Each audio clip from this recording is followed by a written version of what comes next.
All right, let's get right into it. Today we're breaking down a concept that has gone absolutely viral, and for good reason. It's Mel Robbins' Let Them theory.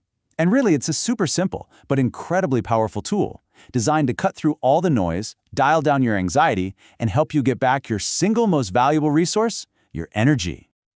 I mean, you know the feeling, right? That constant, nagging exhaustion from trying to manage what other people think, what they do, how they feel, all the things that, let's be honest, are completely out of our control.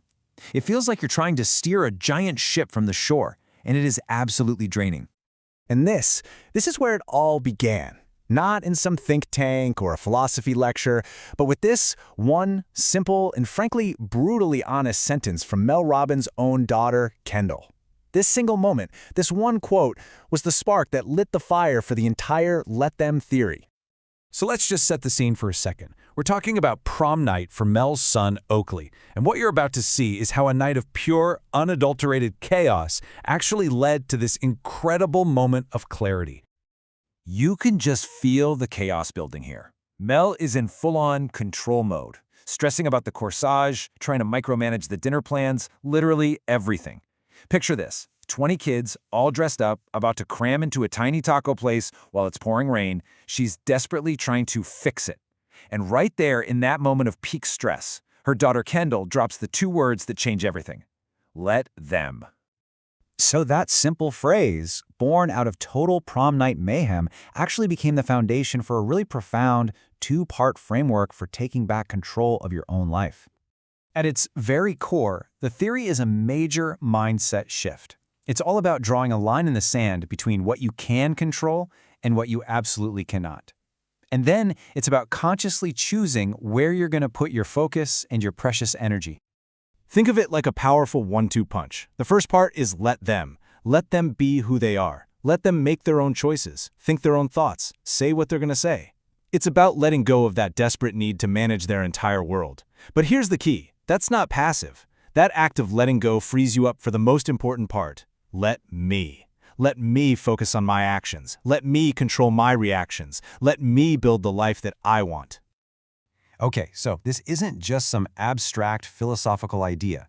It's a practical, real-world tool that you can start using everywhere, from your most personal relationships all the way to how you show up as a leader at work. So just think about your personal life for a minute.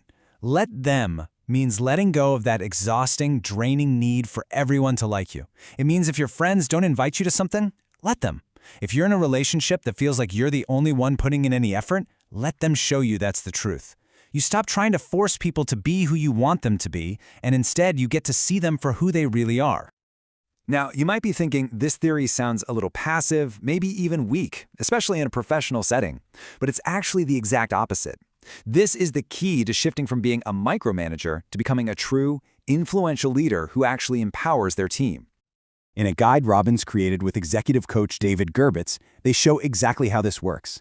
See, this isn't about abandonment. It's about providing clear goals, clear guardrails, and then trusting your team to figure out how to get there. It's the difference between saying, "good job," and giving specific, meaningful recognition. It's about not having all the answers, and instead creating a space where your team can find their own. You're leading with influence, not suffocating them with control. But of course, no single theory is a magic bullet, right? So it's really important to look at the nuances here and address some of the fair questions and even criticisms that pop up. You know, therapists make a really critical distinction here. Let them is not about indifference. It's not about emotionally shutting down and not caring. It's what they call detachment with love. You can care deeply about someone while also releasing that need to control their decisions. It's about creating a boundary that protects your peace of mind while respecting their autonomy. And, you know, we have to acknowledge the skeptics. A pretty common critique, like this one from Reddit, is that the theory is just too simple, that it's just common sense repackaged and stretched out. So, is it just old wisdom in a new bottle, or is there something more going on here? Well, the professional psychological take seems pretty balanced. Yes, it's a fantastic, powerful tool for setting boundaries and getting your emotional energy back. But, and this is a big but, it's not a free pass to just avoid difficult but necessary conversations in your relationships.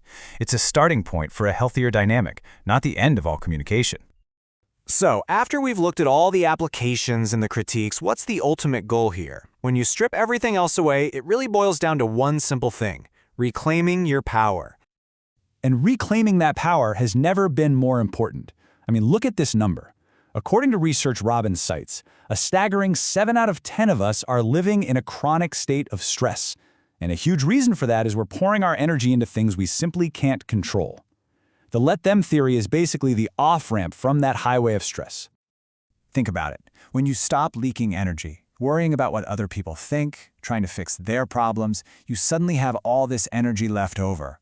That time, that mental space, it becomes yours again, and you get to invest it in your goals, your peace of mind, your happiness.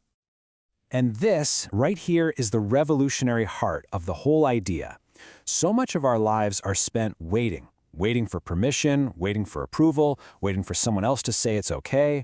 The let me part of this theory is all about finally giving that permission to yourself. So, I'm just going to leave you with this question. Just take a second and really imagine it. All that brain space, all that emotional energy you're currently spending trying to manage the unmanageable. What if all of that was yours to command? What would you build? Where would you go? Who would you become?